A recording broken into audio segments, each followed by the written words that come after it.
Good afternoon. My name is Tabbye Chavous, and I am the director of our university's National Center for Institutional Diversity. I just wanted to take this moment to say wow, at such a wonderful turnout, and to welcome everyone from both the University of Michigan, across all spaces on this campus, to those who are visiting from neighboring cities, to those who are visiting from further away, as far as Alaska. I think that's our furthest location. I just want to acknowledge that this event is one of the many culminating events, or one of the keynote event of the Difficult Dialogues biennial conference on difficult dialogues in higher education. This is a collaboration of the Difficult Dialogues National Resource Center, the National Center for Institutional Diversity, the Program on Intergroup Relations, and the Office of the Vice Provost for Equity, Inclusion, and Academic Affairs, and the Office of the President at the University of Michigan. I'm thrilled and honored to welcome back one of our own, Dr. Beverly Tatum, who's the President Emerita of Spelman College and a noted scholar who I know many of you know her work, which is one of the reasons that you're here. She's been a part of this conference and also a longtime scholar, advocate, warrior, leader in efforts to enhance diversity, equity, and inclusion in higher education and in the broader society beyond. Many of us have used her materials in our work in programs, as well as in the classroom and other social spaces, in the service of youth promotion, in the service of supporting parents and families to prepare their children for a diverse society, as well as for many other reasons. And her reading is also just enjoyable to read as well. Before we get started, I just want to bring to the podium our own Robert Sellers, who is the Vice Provost for Equity and Inclusion and Academic Affairs, and he's going to share a few words and introduce Dr. Tatum before she begins her keynote. Thank you.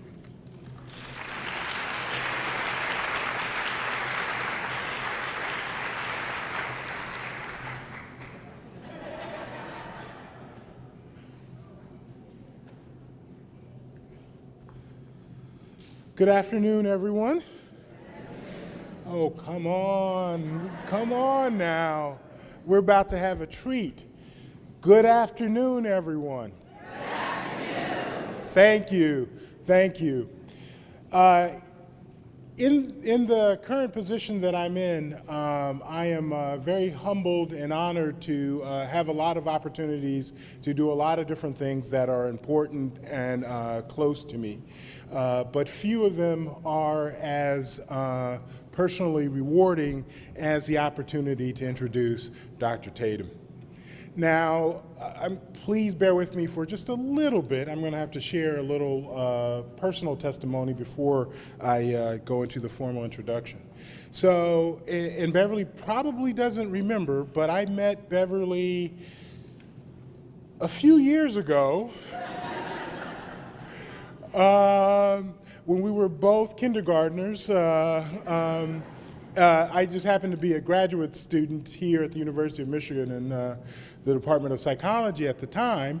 And Beverly, you were at Mount Holyoke, I believe, at the time. Was already a distinguished scholar and a person who was making an impact on the field. And she was here or in town as part of the Black Student Psychological Association. I think it was either a homecoming event or some event where she was here. And we got an opportunity to sit down and talk probably 10, 15 minutes at most. And I can tell you that conversation was one of the most important conversations as it relates to my own scholarship in the field. A few years later, we also crossed paths. Again, I don't know if you would remember this, but by this time I was a faculty member, and I was out visiting at Smith, and I was trying to make a decision in terms of whether I was going to accept a position there or come back to Michigan.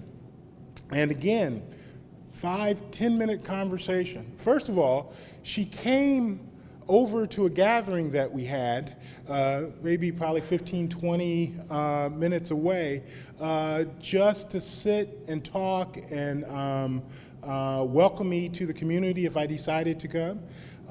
And didn't have to do so, but was an important part of, again, my own socialization. And I know that she's done that for countless, countless others.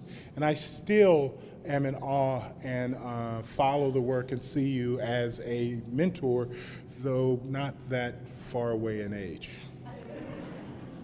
So it is my pleasure to introduce Dr. Tatum, and I just want to personally say thank you for all that you've done.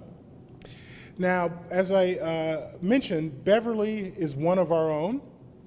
She received her master's and her PhD here at the University of Michigan in clinical psychology after having already earned a BA in psychology at Wesleyan and a master's in religious studies from Hartford Seminary. While most of us hope that that some way throughout our career we might make an impact within one area of our career, in reality, Beverly has had two extremely successful careers where she's made tremendous impact in both of those. First, as an academic leader. So Beverly served as president of Spelman College from 2002 to 2015. It was one of the most successful presidential tenure in the school's history. It was marked by a period of great growth and innovation. Her tenure saw significant increases in student scholarship support, campus expansion, and undergraduate research and global travel opportunities. During her time at Spelman, to my great chagrin with my nieces, Spelman was consistently ranked not only amongst the very, very best liberal arts institutions in the country, but consistently ranked #1 with regards to historically black colleges and universities. Please do not tell my niece that. As a Howard grad, we constantly battle over that distinction. But in addition to her contributions as an academic leader, Beverly actually began her professional career as a successful researcher and an author in the areas of racial socialization and intergroup relations, probably part of the reason why most of you are here today. Her work is both highly regarded from an academic perspective as well as highly used, which is not always two things that come hand in hand. She's probably most known for authoring 3 extremely impactful books within the field. The first being Assimilation Blues, Black Families in a White Community, that was published in 1987. In 1997, she published Why Are All the Black Kids Sitting Together in the Cafeteria? And Other Conversations About Race, extremely important work in the field. And then in 2007, which I'm trying to figure out how you did that while also being president of Spelman, published Can We Talk About Race and Other Conversations in an Era of School Segregation. As you can imagine, Beverly has won numerous awards, and I don't really have time to talk about all of them, but I think there are 2 that exemplify her contributions in educational leadership as well as her scholarship. First, in 2013, she received the Carnegie Academic Leadership Award. And then in 2014, she received the American Psychological Association Award of Outstanding Lifetime Contributions to Psychology. So without any further ado, it is my great pleasure to welcome to the podium Dr. Beverly Daniel Tatum.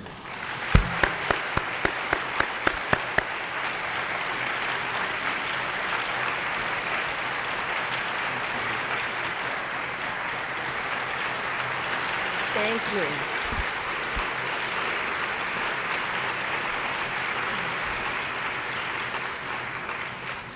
I want to thank you, Rob, for such a lovely introduction, and all of you for being here. I'm really delighted to be part of this conference that's taking place, the Difficult Dialogues National Resource Center Conference, and also to be back at Michigan and give this presentation, though I have to say, in the spirit of full disclosure, I think it may depress you. So I'm just going to say that up front.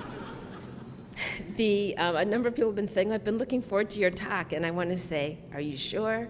But here it goes. I want to tell you that the purpose or my goal in giving this presentation as part of this conference is really to provide a backdrop for the context in which we find ourselves today as we think about difficult dialogues and how they take place on our campus. What's the broad backdrop for those conversations? And the title of the talk, as you have seen, is Why Are All the Black Kids Still Sitting Together in the Cafeteria and Other Campus Conversations About Race in the 21st Century. And I'm using that title because it's very much connected to my current project, which, as some of you have perhaps heard me say, I'm working on a 20th anniversary edition of Why Are All the Black Kids Sitting Together in the Cafeteria? The publisher intends to release that book in the fall of 2017, 20 years after it was originally published. And so I've been spending this year really thinking about what's different between 1997 and what will be 2017. When I tell people that I'm working on a 20th anniversary edition of my 1997 book, they often ask me, is that still happening? Meaning that why are all the black kids sitting together in the cafeteria? They ask that, and then they say, are things getting better? A quick glance across the cafeteria in the average racially mixed U.S. high school or college will tell you that the answer to the first question is usually yes. What, if anything, does that tell us about the answer to the second question? Are things getting better? And what does better look like? That is a more complicated question. What has changed for the better or for worse in the last 20 years? What is the implication of how we understand ourselves and each other in reference to our racial identities? And if we are dissatisfied with the way things are, what can we do to change it? I wrote the first edition of my book in 1996, in the closing years of the 20th century. Now, almost 2 decades into the 21st century, it seems like we are still struggling with what W.E.B. Du Bois identified in 1906 as the problem of the color line, even though the demographic composition of that color line has changed quite a bit since then. In his provocatively titled book, Brown is the New White, How the Demographic Revolution Has Created a New American Majority, Steve Phillips highlights the speed with which the American population is shifting. He writes, each day, the size of the US population increases by more than 8,000 people, and nearly 90% of that growth consists of people of color. The consequence of differential rates of birth, death, and patterns of immigration. The numbers are pretty remarkable when you consider that in 1950, raise your hand if you were alive in 1950. There are some, if I said 1954, I could raise my hand. Raise your hand if you were alive in 1954. Some of us can raise our hands. In the 1950s, the total population of the United States was 90% white. That seems funny to think about now because it is so different. But as members of people who were alive in the 1950s, some of them, not all of us, but some of them are getting elderly. As the older white population is passing away, the white birth rate is not sufficient to replace them at the same population percentage. And if you add to that the fact of immigration, and that the majority of people immigrating legally, and I'm talking just about legal immigration, the majority of people immigrating to the United States are people of color coming from places like Asia, Africa, and Latin America, reflecting the fact that the majority of the world's population is of color. When you add all of that together, you get the bottom line, which is 8,000 new people each day. 7,000 of them people of color. And so when we talk about changing populations, we can acknowledge that in the year 2014, that school year, it was the first time in US history that the majority of elementary and secondary school children were children of color, 51%.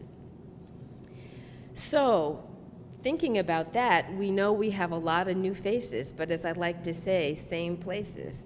Though much of what has been written about race relations in the United States describes the traditional black-white racial binary, I think that's a function of the legacy of slavery and the African American struggle for civil rights, and the fact that in the 20th century, blacks represented the largest minority group. It is important to note that in the 21st century, Hispanics or Latinos, I'm going to use those terms interchangeably, are the largest population of color in the nation. According to the Census Bureau, while blacks comprise 13% of the US population, Hispanics are now 17.6%. And growing faster than the Hispanic population is the Asian American community. Much smaller in size, but growing faster. Less than 1% of the population in 1965. By 2011, the Asian population had grown to approximately 5.8% of the US population. And within the broad umbrella category of Asian Americans, the 6 largest groups by country of origin are Chinese Americans, Filipino Americans, Indian Americans, Vietnamese Americans, Korean Americans, and Japanese Americans, together representing 83% of the total Asian population of the US.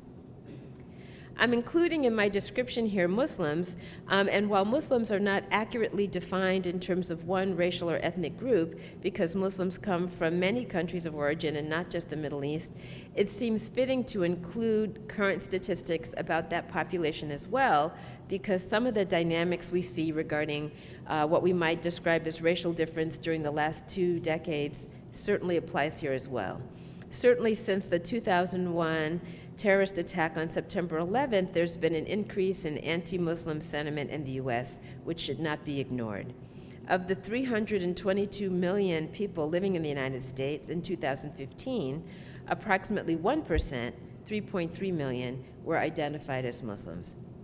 And the Pew Research Center estimates that the Muslim population will double by 2050. Half of that projected growth the result of immigration. Finally, I want to just say a word about what we might now call the multiracial population. In the year 2000, the United States Census Bureau began allowing people to choose more than one racial category to describe themselves, and since then, the nation's multiracial population has grown significantly. The number of white and black biracial Americans more than doubled, while the population of adults with a white and Asian background increased by 87%. According to a report by the Pew Research Center, multiracial Americans are at the cutting edge of social and demographic change in the US, growing at a rate 3 times as fast as the population as a whole. And indeed, the percentage of multiracial babies has risen from 1% in 1970 to 10% in 2013.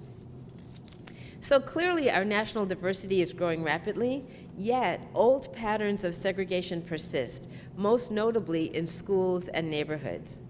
More than 60 years after the Brown versus Board of Education Supreme Court decision of 1954, 60 years later, in every region of the country except the West, our public schools are more segregated today than they were in 1980.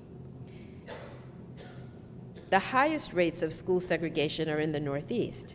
And though we know the South made rapid progress towards school desegregation in the late 1960s and 1970s, the Northeast did not budge much, and patterns of de facto segregation in the Northeast continue to rise, slowly but steadily, such that more than 50% of black students in the Northeast attend schools that are classified as 90 to 100% non-white.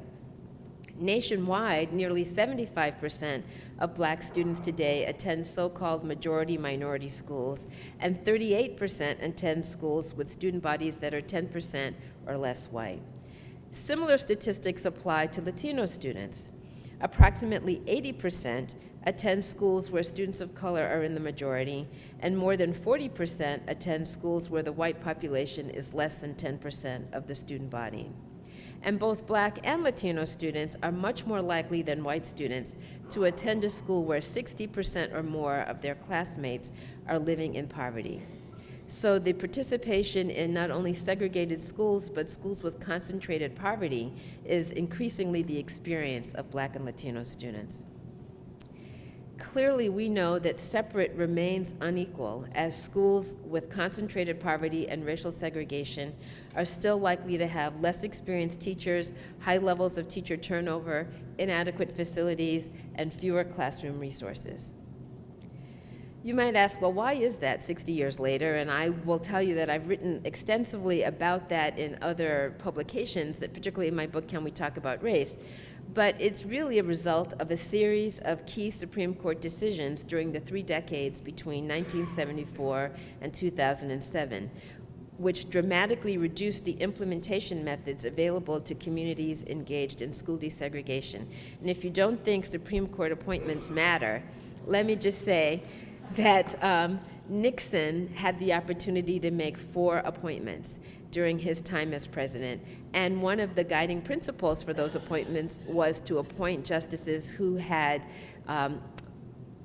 political views in support of maintaining school segregation, or at least not forcing school desegregation. And their judgments led to eliminating strategies such as cross-district busing, dismantling local court supervision of desegregation plans, and most recently in 2007, limiting the use of race-based admissions to ensure diversity in magnet school programs. As these options for desegregation have been curtailed by court rulings, the number of intensely segregated schools with 0 to 10% white enrollment has more than tripled. So neighborhood schools have once again become the predominant student assignment method, and to the extent that neighborhoods are segregated, schools remain so as well. So let's talk about residential segregation. When we talk about that, we inevitably find that we are talking not only about race, but also about class. Certainly income matters when you're looking for housing.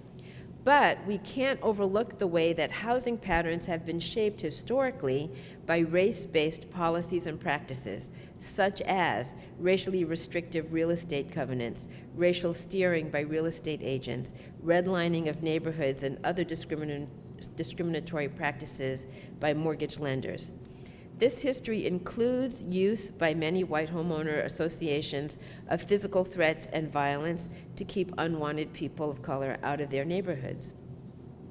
This history might seem like old news, but I think it's really important to call it forward because it so impacts what's happening today. In a really wonderful book, if you haven't read it, I highly recommend it, called Reproducing Racism: How Everyday Choices Lock in White Advantage, by legal scholar Daria Roithmeyer, succinctly reminds us of that exclusionary history.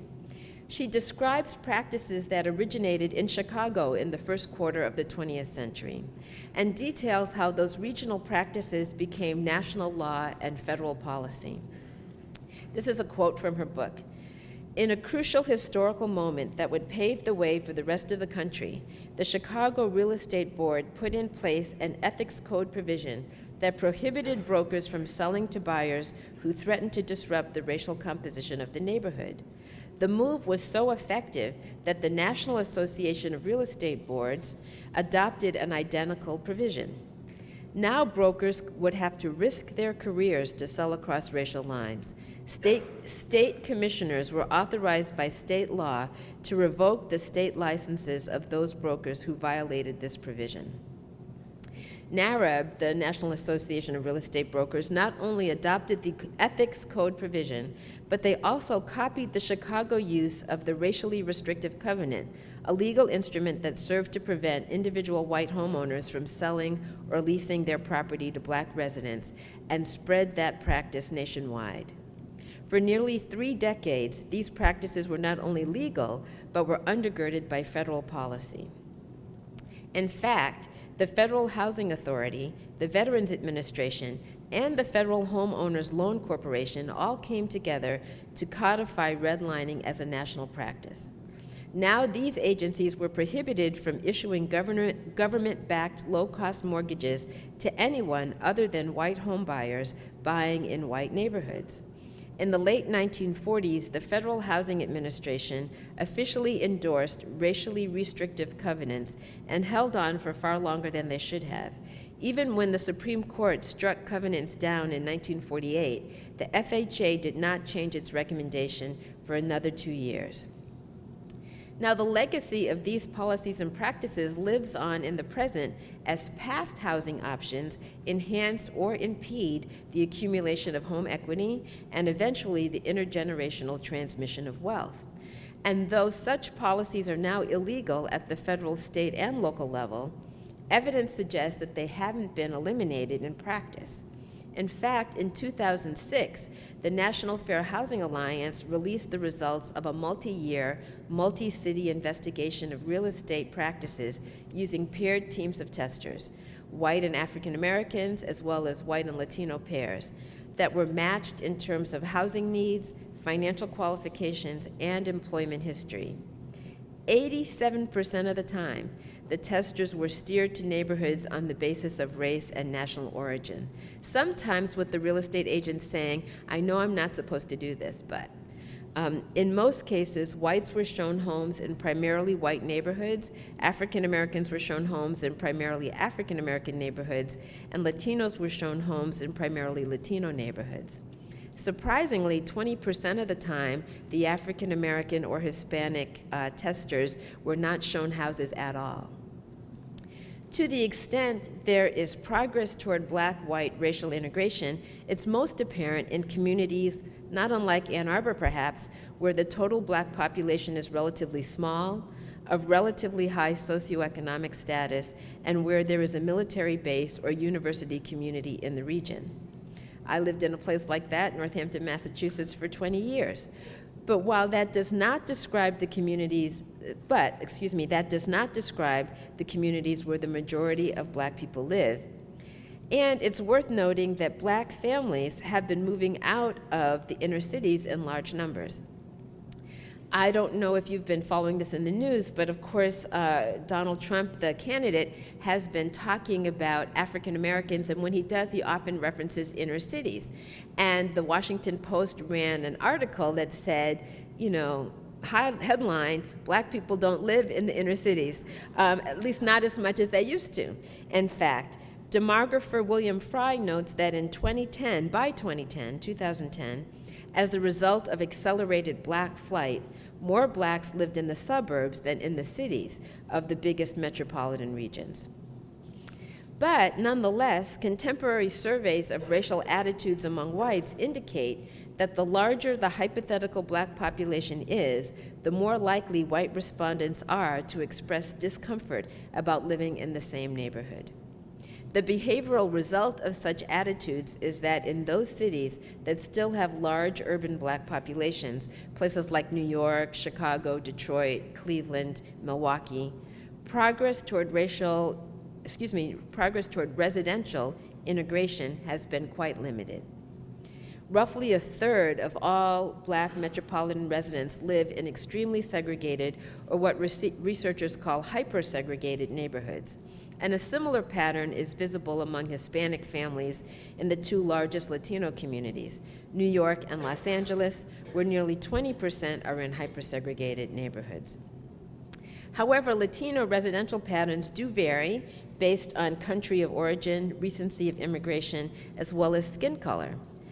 Recent immigrants are more likely to live in highly segregated communities, and darker-skinned Latinos, many Puerto Ricans and Dominicans, for example, also tend to live in segregated neighborhoods, often in or adjacent to African American neighborhoods. While lighter-skinned Latinos, many Cubans, and perhaps South Americans, such as Argentinians, for example, may self-identify racially as white and are more likely to live in areas with non-Hispanic whites.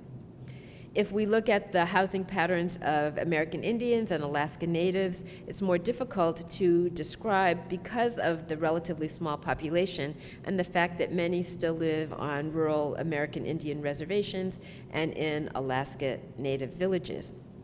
But of all groups of color, Asian Americans are the least segregated from whites, though there's ethnic variation there too, with recent immigrants more likely to live in ethnic enclaves than those who have been in the US several generations.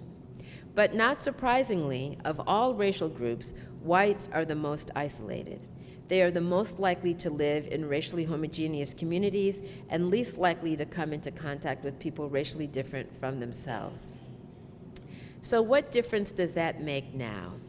For people of color, living in a hyper-segregated community increases one's exposure to the disadvantages associated with concentrated poverty and reduces access to the benefits associated with affluent communities.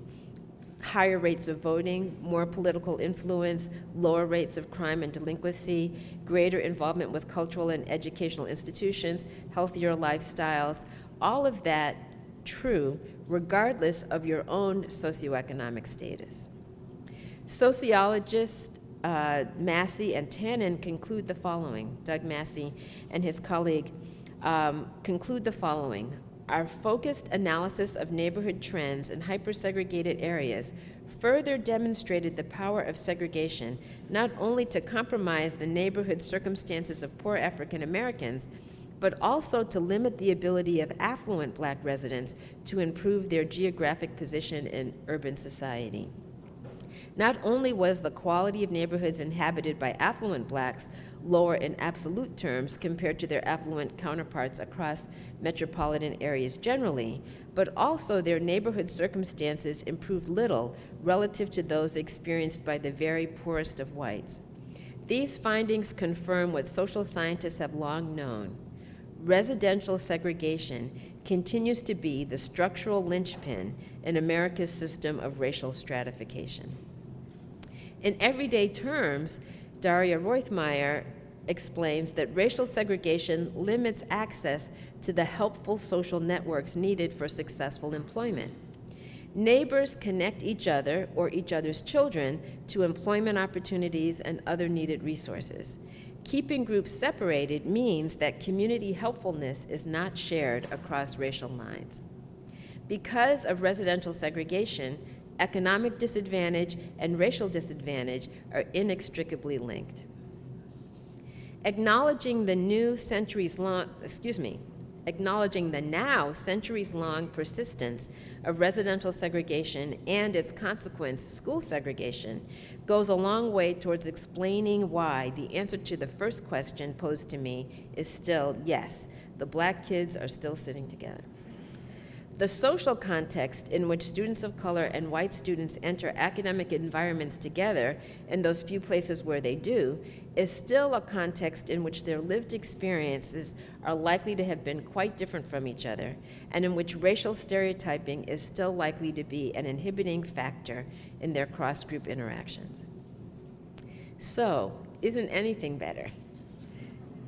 In his commencement address at Howard University on May 7, 2016, President Barack Obama offered an answer to that question. Speaking to a largely Black audience, he highlighted the ways the world has improved since his own college graduation in 1983, including in the area of race relations. Here's an excerpt of that speech. In my inaugural address, he says, I remarked that just 60 years earlier, my father might not have been served in a DC restaurant, at least not certain of them.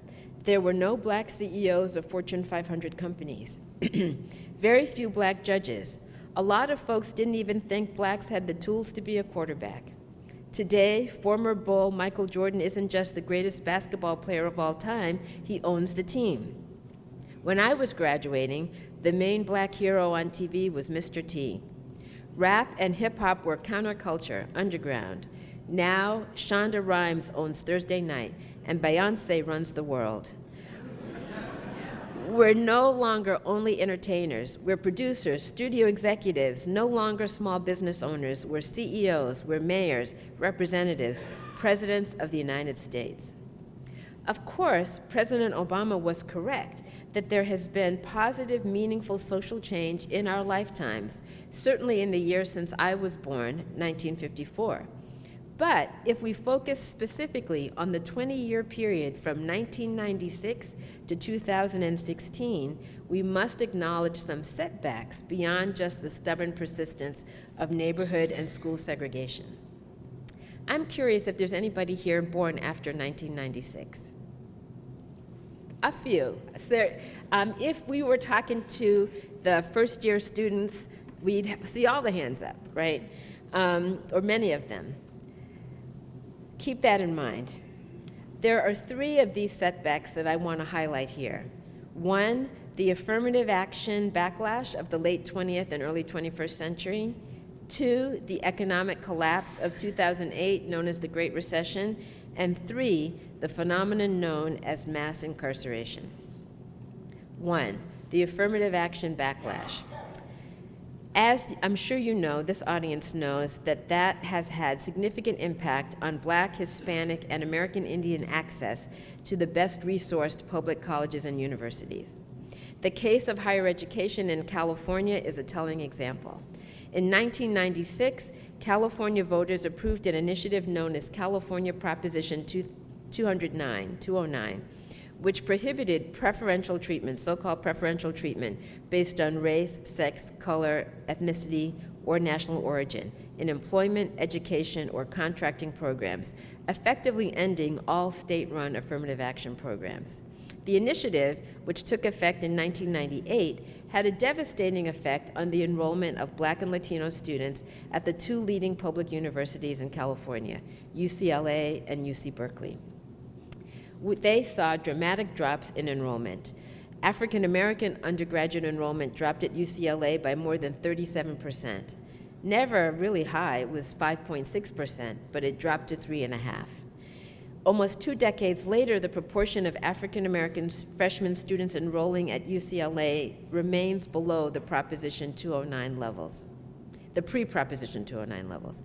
At UC Berkeley, African American undergraduate enrollment has fluctuated between approximately 3% and 4% between the years 1998 and 2014, far below the pre-Proposition 209 levels. Before Proposition 209, that was approximately 6.5%. Similarly, Latino undergraduate enrollment also fell sharply in the wake of Proposition 209. At UC Berkeley, it dropped from 16.9% to 8.2%, a staggering 52% decline in the years between 1995 and 1998. Enrollment of American Indian students also plummeted. As of 2014, American Indian undergraduate enrollment at UCLA and UC Berkeley is still 45% lower than it was when Proposition 209 went into effect. It's worth noting here that 1 in 6 American Indians lives in California, so that's a significant portion of that population. The decrease in students of color has led to a greater sense of isolation for those that do enroll. And of course, a similar impact was seen in Michigan, following the passage of its own version of Proposition 209.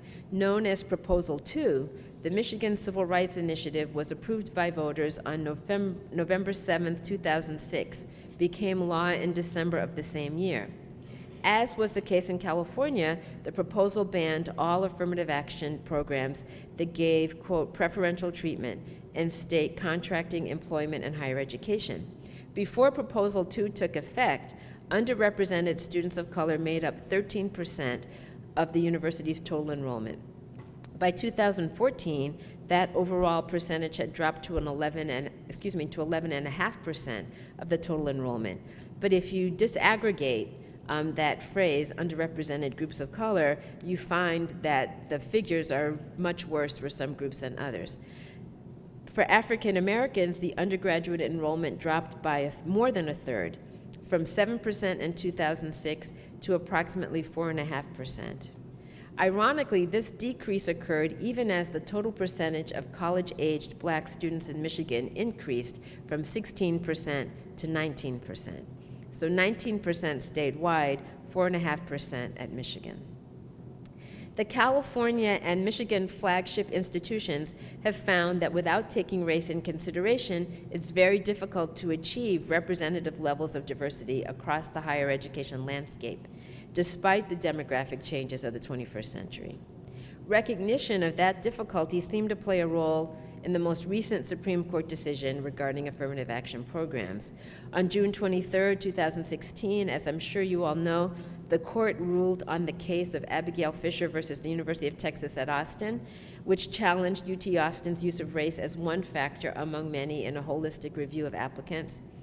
To the surprise of many court watchers, and maybe because of the untimely death of Justice Scalia, the Supreme Court ruled on the side of the university. Writing the majority opinion for the court, Justice Anthony Kennedy praised Texas for having offered a reasoned, principled explanation of its policy, but also warned that the court's decision, quote, does not necessarily mean the university may rely on that same policy without refinement, end quote, in the future, reminding us all of the still unsteady ground on which current affirmative action programs stand. The economic collapse, this is number 2, the economic collapse of 2008 shook the ground of many, but it had a disproportionately disastrous effect for many Black and Latino families. In a sobering essay titled The Destruction of the Black Middle Class by Barbara Ehrenreich and Dietrich Muhammad, which appeared on the Huffington Post in August of 2009, they wrote, and keep in mind that history of that real estate history when you hear this quote, after decades of being denied mortgages on racial grounds, African Americans made a tempting market for bubble-crazed lenders like Countrywide, with the result that high-income Blacks were almost twice as likely as low-income whites to receive high-interest subprime loans.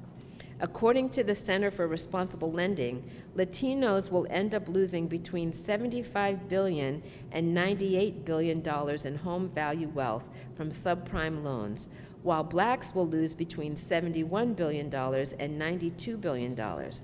United for a Fair Economy has called this family net worth catastrophe the greatest loss of wealth for people of color in modern U.S. history. We say that the economy has recovered, but certainly not for everyone. In 2016, the unemployment rate for African Americans is nearly 8.5%, just about double the rate for white Americans, now at 4.3%. For Asians, if you're wondering, is 4%, and 5.8% for Latinos. For the Black celebrities that President Obama mentioned in his Howard University commencement speech, the last 20 years may have represented an improvement in their economic circumstances.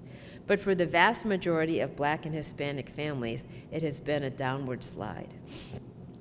It's worth noting here that the poverty rate among working-class whites has also grown from 3% to 11% since the year 2000. And the gap between white and Black poverty has narrowed because whites are doing worse. I think that's important to note when we think about what is fueling white resentment. 19 million white Americans below the poverty line, double the poor Black population. But still, as I said, that gap between white and Black poverty has narrowed. Number 3, the third setback. The third setback of the late 20th century and nearly 2 decades of the 21st century that we must acknowledge is the impact of mass incarceration. Historian Carol Anderson puts the phenomenon of mass incarceration in a particular context when she makes the case in her well-documented book, White Rage. It came out this spring in 2016, and if you haven't read it, I highly recommend it.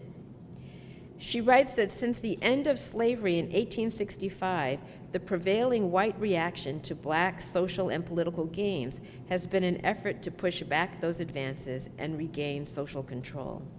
For example, the progressive period of Reconstruction was followed by the Black Codes and the institution of Jim Crow laws in the South.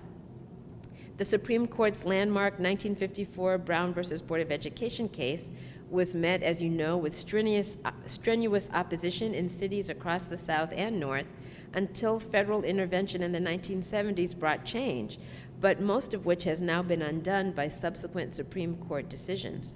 Similarly, the advances of the Civil Rights era culminating in the Civil Rights Act of 1964 and the Voting Rights of 1965, evoked white resistance, particularly in the South, and triggered what has been called the Southern Strategy, an effort of national politicians like Richard Nixon to court white voters in both the South and the North, unhappy about black gains, without making specific reference to race, but rather by promising things like law and order, welfare reform, and school choice, alluding to race by association without actually using racial language.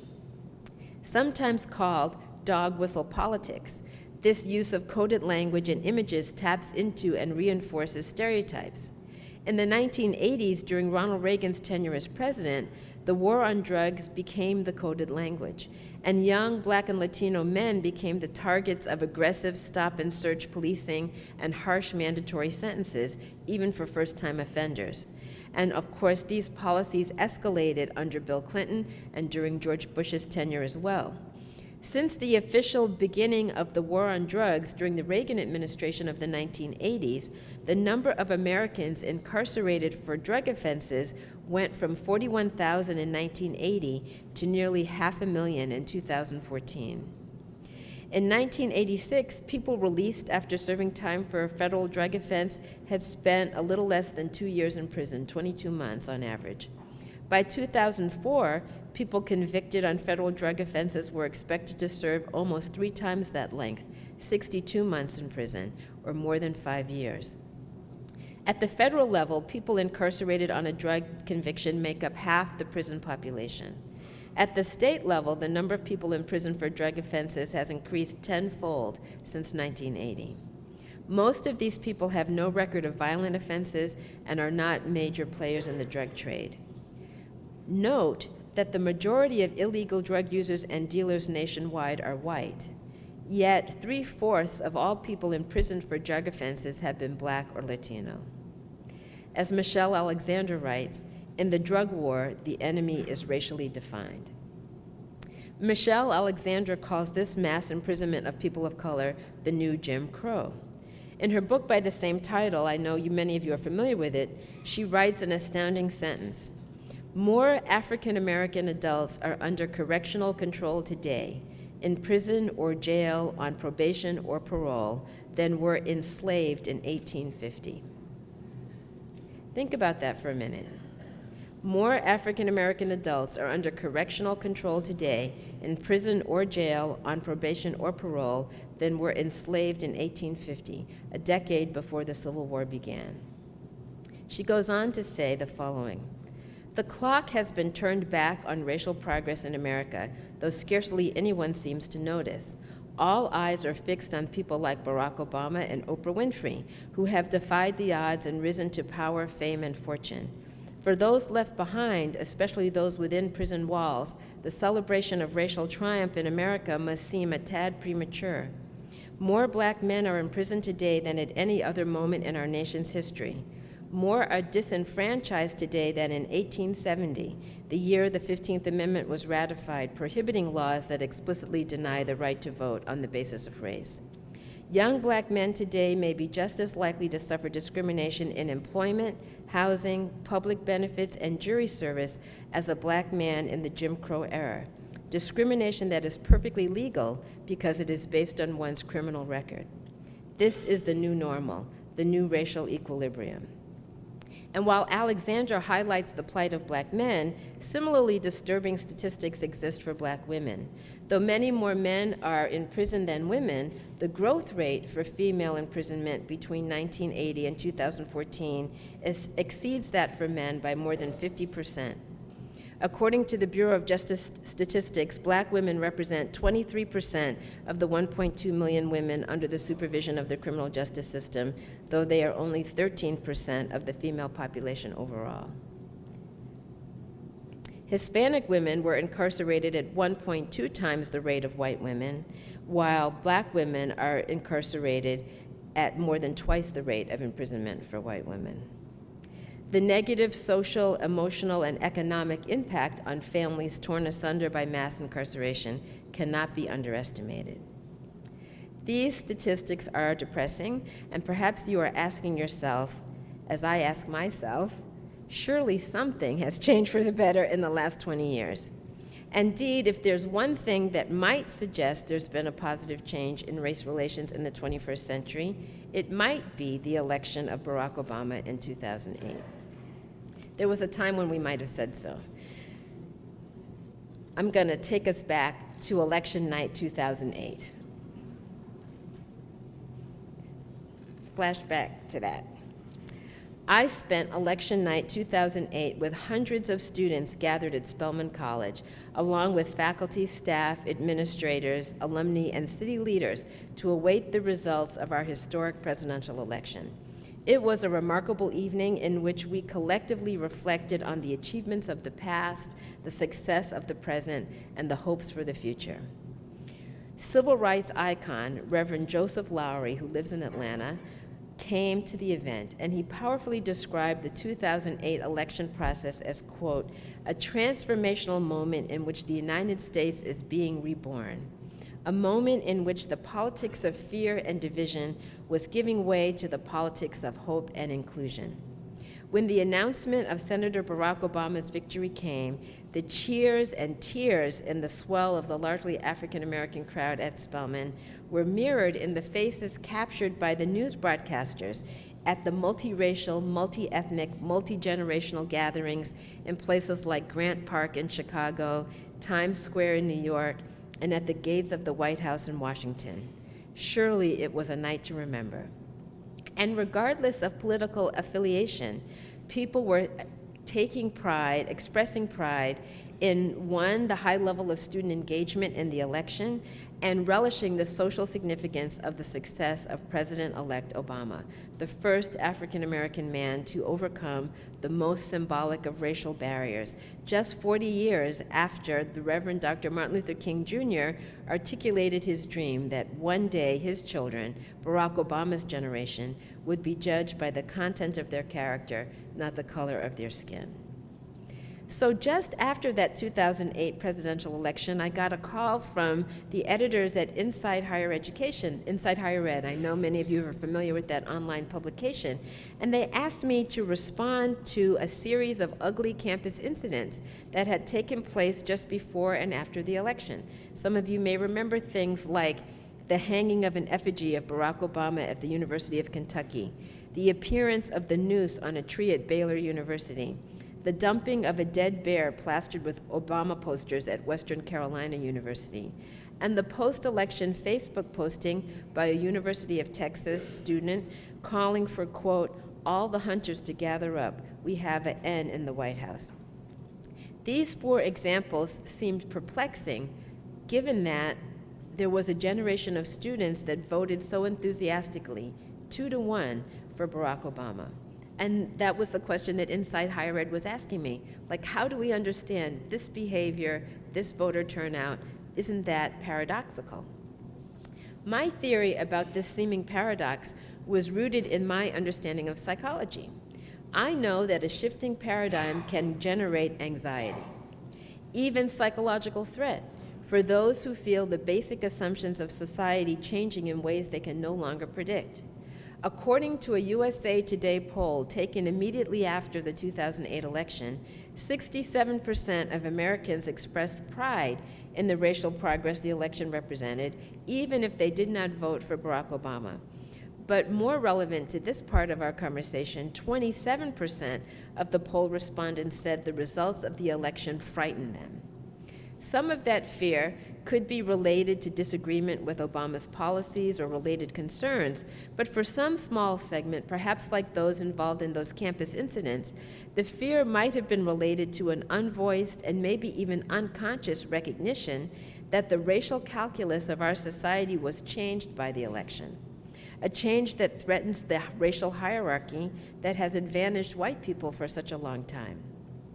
Such a sense of threat can lead to irrational, potentially violent behavior. And of course, the fear of such violence is underscored by the not-so-distant history of brutality and murder which accompanied the struggle for civil rights, including voting rights, which I might add have been gutted by the most recent Supreme Court decision.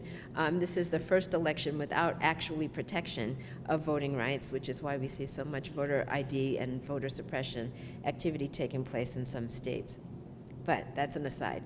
If, as Reverend Lowry said, America was being reborn, we might think of these campus incidents and others like them as a kind of birthing pains, painful contractions which no one wants, yet that are signs of something new emerging. That's what I said in 2008 about that. And I think we might still talk about it in that way. Certainly the election of 2008 and the re-election in 2012 changed a fundamental social narrative in American culture. That narrative has been replayed on television and in movies and in politics throughout all of our lives, and it can be summed up in this way. Imagine this movie. In a heroic struggle, after all the twists and turns of the plot line, the white guy, usually the blonde, wins. The black guy, if there is one, is usually eliminated from the story before the end. You have all seen that movie, am I right? The elections of 2008 and 2012 gave that story a new ending. We can no longer predict the winner based on race, and perhaps soon not even on gender. The possibility of an unpredictable ending makes for a much better story and a much better society. Yet, lack of predictability creates anxiety. And over the last 8 years, we have seen the level of anxiety rise in our nation. It's not just the reality that a black man can be president that is threatening the status quo. It's the collapse of the American economy in 2008. It's the financial threat that many felt and some are still experiencing. It's the ruptured sense of security brought on by the 9/11 terrorist attack in 2001 and more recent attacks around the world and on American soil. It's the slow recognition that the United States might not always hold its position of prominence in the world, and perhaps especially that white people will soon be in the numerical minority in the United States. Each of these statements represents a challenge to a set of assumptions deeply held by many in our nation, and anxiety, even fear, is the result. And how do we deal with fear? As human beings, like other animals, typically we either withdraw or attack. In the current climate of incivility, we see evidence of both patterns. The withdrawal takes the form of hunkering down, pulling in and pulling away from those we feel threatened by. When we are afraid, we quickly begin to categorize who is for me, who is against me. We start to think and act in terms of us and them. We withdraw into our circles of safety, and we attack those we believe are outside that circle and who pose a threat. I believe that's what we're seeing in this election cycle, and is why we see a sharp rise in hate groups and in racially, ethnically motivated hate crimes. We certainly saw that in 2008, and indeed, according to a New York Times report, Stormfront.org, which is America's most popular online hate site, founded in 1995 by a former Klan leader, saw the biggest single increase in membership in its history on November 5th, 2008, the day after President Obama was elected. The Southern Poverty Law Center also reports rise in hate crimes during that same period. Among the racially and ethnically motivated hate crimes of this period, perhaps none is more disturbing than the South Carolina church massacre in 2015. And I want to talk about that one in particular because following the South Carolina church shooting, I read an NPR report by Gene Denby entitled Dylann Roof and the Stubborn Myth of the Colorblind Millennial. The story opens with these lines. The young age of Dylann Roof, who's charged with sitting alongside 9 black churchgoers for an hour before standing up and shooting them dead, is sure to inspire some head scratching in the wake of his attack. He's 21, which means he's a millennial, which means he's not supposed to be racist. So the thinking stubbornly, if disingenuously, persists, despite ample research showing that it's just not true.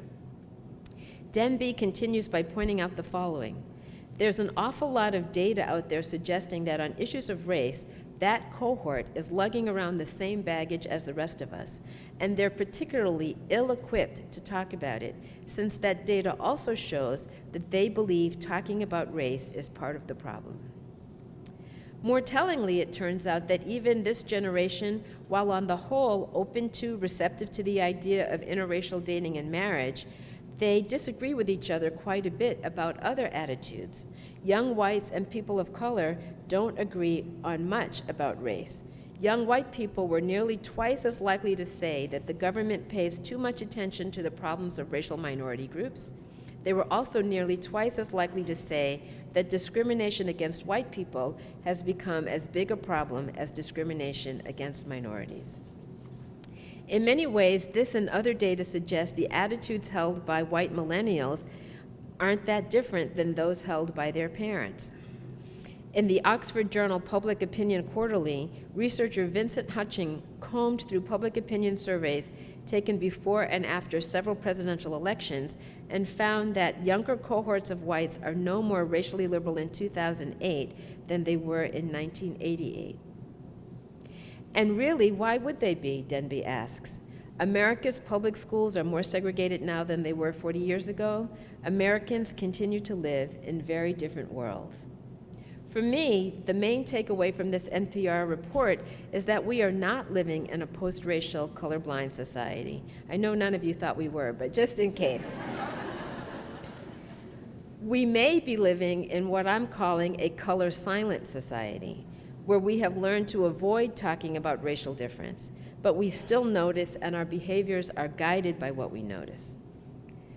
Harvard professor Mahzarin Banaji has become internationally known for her research on unconscious, or sometimes referred to as implicit bias, attitudes that influence our behavior sometimes below the level of our consciousness.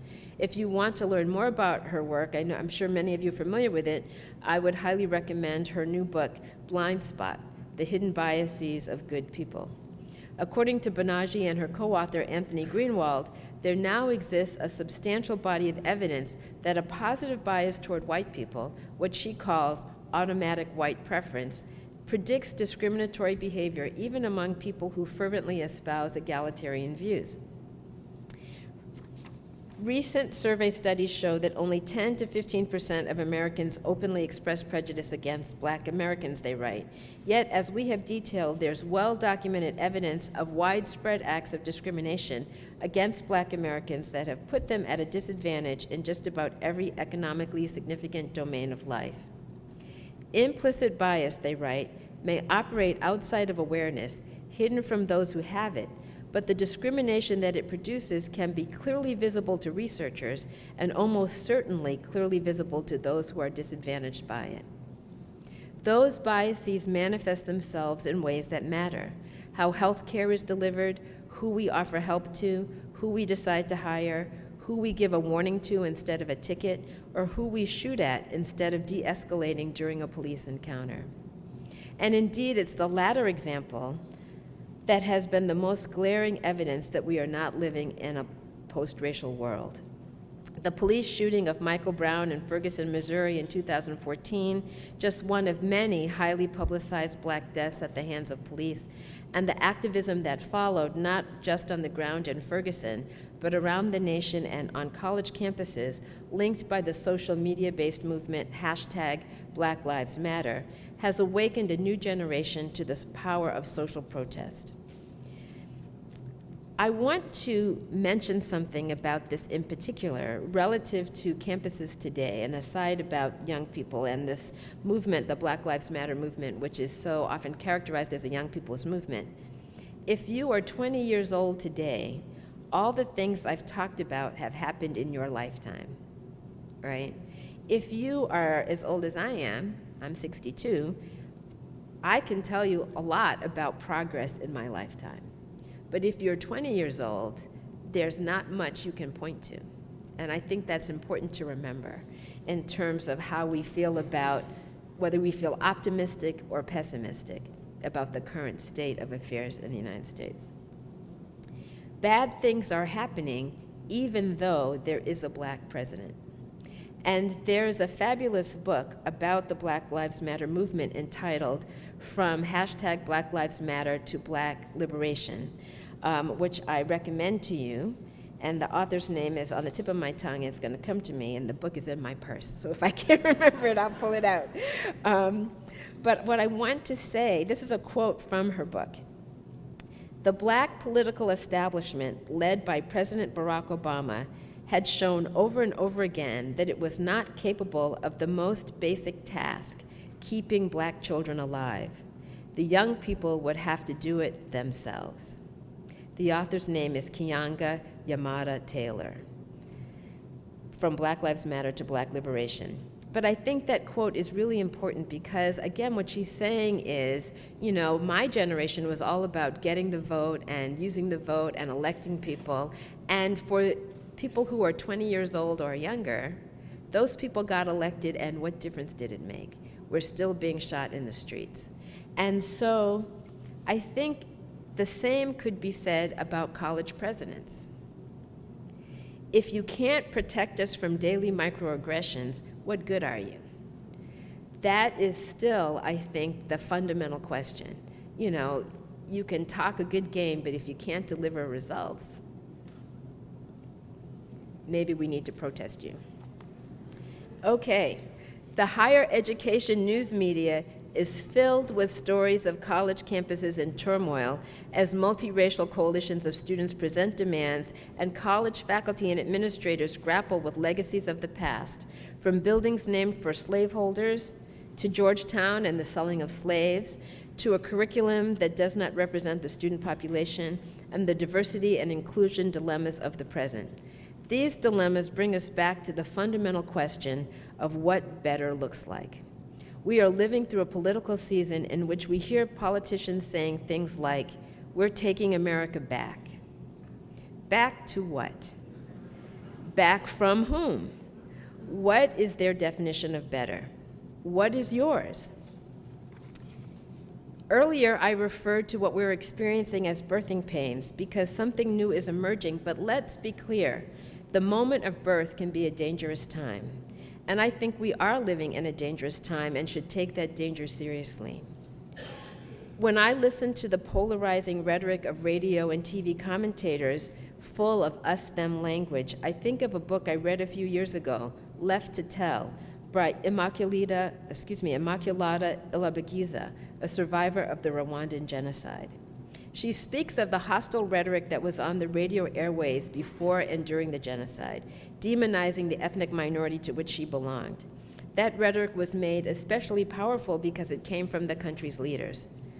I do not mean to suggest that what we are seeing in the U.S. today is on par with what was happening in Rwanda, but I do want to make clear that what we say matters, and leadership matters.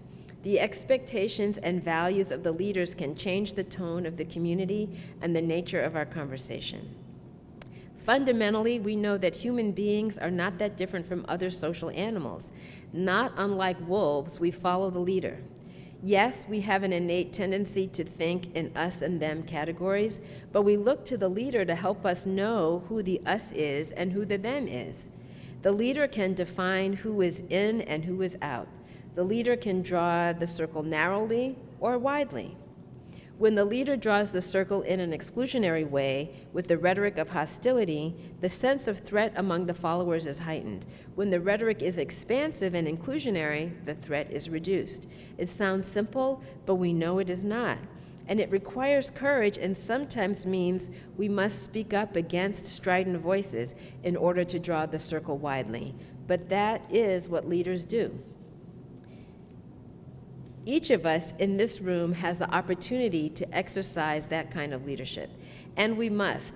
I taught a course for many years, and if you've read my book, Why Are All the Black Kids, you know that it is reflected, those years of experience teaching a course on the psychology of racism.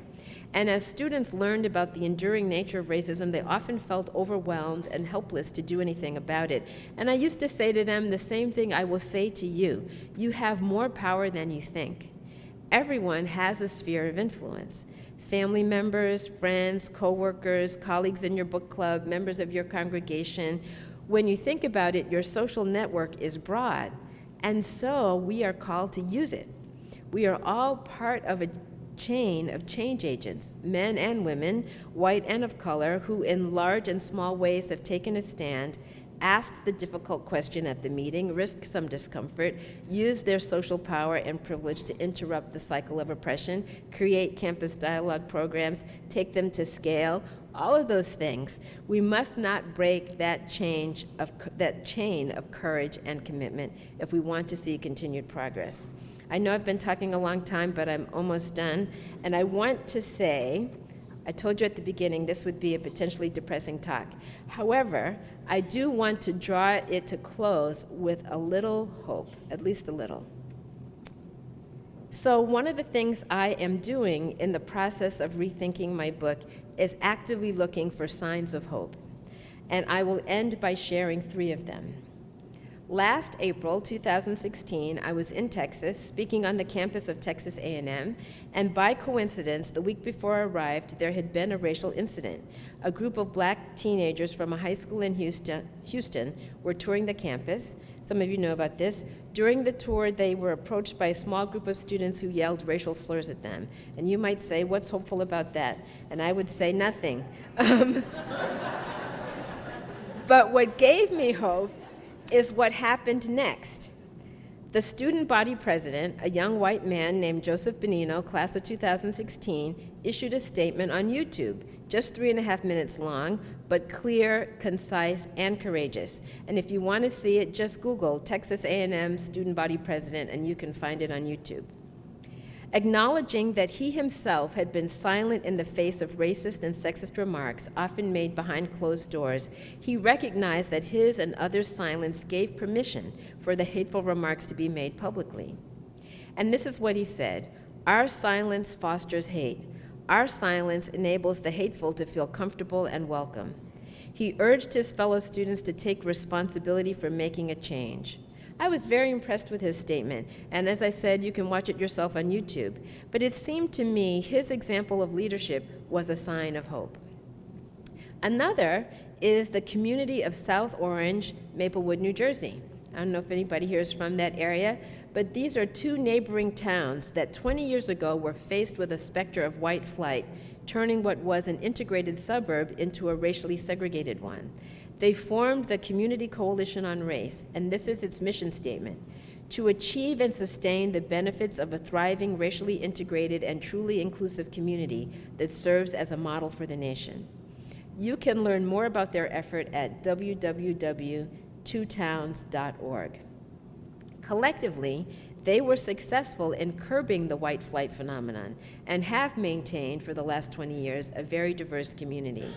Their challenge now is to keep it affordable for all who live there, because they are now attracting more high-income white New Yorkers who want to live in a diverse community, and housing prices are escalating.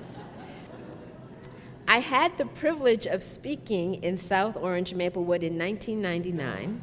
They invited me to come and talk about my book, and they invited me again to come back in the spring of 2016 because they were celebrating their 20th anniversary. I was greeted by a standing room only crowd that was truly racially and ethnically diverse, young and old, ready to engage in dialogue about this continuing effort to be a truly inclusive community. And it was quite inspiring to see. I'm sure it's not perfect. In fact, while I was visiting, I learned that there had been a few race-related incidents in the schools, a reminder to the Community Coalition that the work is not done and has to be revisited continually, particularly as new people come into the community. The most hopeful thing, though, is that there is a community of committed citizens still doing that work. 20 years later, they know that persistence is important. And the third sign of hope is what we are talking about right here at this conference: campus dialogue programs. I spent yesterday with my friend and colleague David Shoem, who's here, and some students from the Michigan Community Scholars Program, which is a model living and learning residential community that has cross-group dialogue at its center. The students, both white and of color, spoke eloquently about how much they had gained from the program, and also about how different their experience was from their classmates who are not part of such a program. They were talking about some of the recent incidents that have taken place on campus and how happy they were to be able to come into a residential community where they could process how they felt about those things.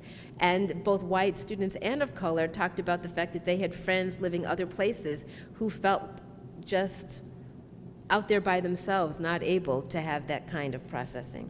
And it left me wondering why programs like these are not being taken to scale. We know what to do, it seems we don't always do it. When we get it right, it makes a difference. Research shows that when schools and communities are truly integrated with real opportunities for students of different racial backgrounds to take the same classes, participate in clubs and sports together, and collaborate on projects, they make more friends across racial lines and express more positive views than other students do. The research of Pat Gurn and her associates here at Michigan tell us that the result is adults who are more likely to live and work in diverse settings, more likely to be civically engaged, more likely to vote, and really our best opportunity to break the cycle of life in segregated isolation. In my view, that is what better could look like. 20 years later, is it better? Not yet. But 20 years from now, will it be? It's up to us to make sure it is. I will end with this advice from President Obama to the graduating class of 2016 at Howard University. Change isn't something that happens every 4 or 8 years. Change is not placing your faith in any particular politician and then just putting your feet up and saying, okay, go. Change is the effort of committed citizens who hitch their wagons to something bigger than themselves and fight for it every single day. And that's what each of us has to do every single day for lasting change to occur. Thank you very much. Appreciate your time. Thank you.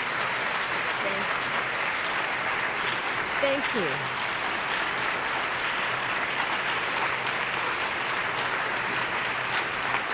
Thank you.